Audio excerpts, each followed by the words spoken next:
صاحب نصاب پر، سال پورا ہونا پر، عہدے پر، صلاح پر، اسی طرح پر زندگی میں ایک مرتبہ حج بیت اللہ یہ بھی فرض ہے۔ اور ایسے شخص پر فرض ہے کہ جو شخص راستے کی طاقت رکھتا ہے، گھر سے نکلنے کے بعد سے لے کر واپسی تک کے اخراجات بقدر ضرورت انتظام کرتا ہو، اور اہل و عیال کی کفالت کے لیے اسے اتنی آمدن چھوڑ سکتا ہو کہ حج بیت اللہ کرنے کے بعد بیوی بچے کسی سے محتاج نہیں بنے، راستہ پرامن ہے، اور عورت کے لیے محرم بھی خاص طور سے مرد اور عورت پر حج بیت اللہ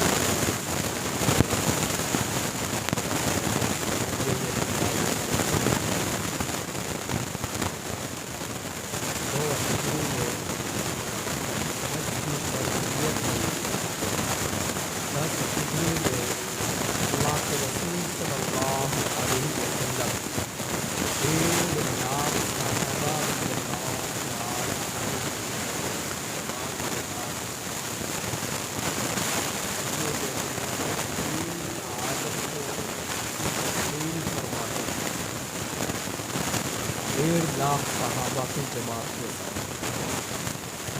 اور میرے نبی نے فرمایا جو شخص گناہ نہ کرے، فسق نہ کرے، فجور نہ کرے، جھگڑے نہ کرے، لڑائیاں نہ کرے، اور حج بیت اللہ کی سعادت حاصل کر لے، حج مقبول کی مبرور کی اسے سعادت مل جائے، وہ ایسا ہے کہ ماں کے پیٹ سے جنم لینے والا بچہ ہوتا ہے، اتنا عظیم وہ شخص بن جاتا ہے۔ میرے نبی نے فرمایا کہ جو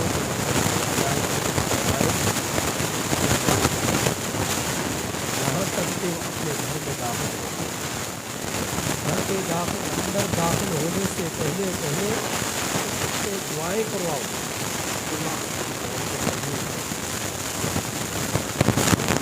بیت اللہ کرنے والے کے لیے اللہ جنت کی بشارت عطا فرمائے، جنت کی بشارت عطا فرمائے۔ پہلے زمانے میں ایک وقت ایسا تھا کہ لوگ پیدل سفر کیا کرتے، اونٹوں پر سفر کیا کرتے، مہینوں پر مشتمل ہوا کرتا ہے۔ عید الفطر سے پہلے ہی، ماہ رمضان سے کچھ لوگ پہلے ہی شعبان کے مہینے میں حج کا سفر کرنا شروع کر دیا کرتے، اس سے قریب والے رمضان کے مہینے میں شروع کیا کرتے، اس سے قریب والے جو ہے شوال کے مہینے میں شروع کیا کرتے تھے، اس سے قریب والے ذوالقعدہ کے مہینے میں شروع کیا کرتے تھے، اور ان کا مہینوں پر مشتمل ہوا کرتا تھا یہ سفر، تب جا کر اس عظیم عبادت کو وہ ادا کرتے ہیں۔ آج کے دور کے اندر تقریب سہولیات اس کے باوجود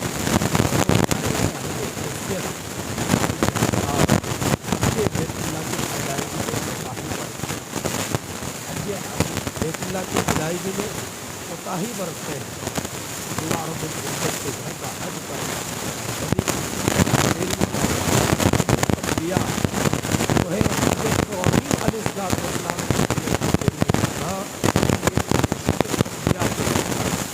عشق الہی کہلاتا ہے، جس کو یہ سعادت ملتا ہے، ساروں مقام کے گھرے تھے جن کے حق میں دعا کرتا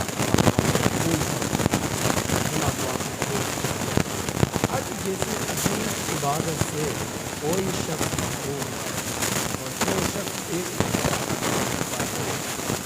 تو کیا کرے؟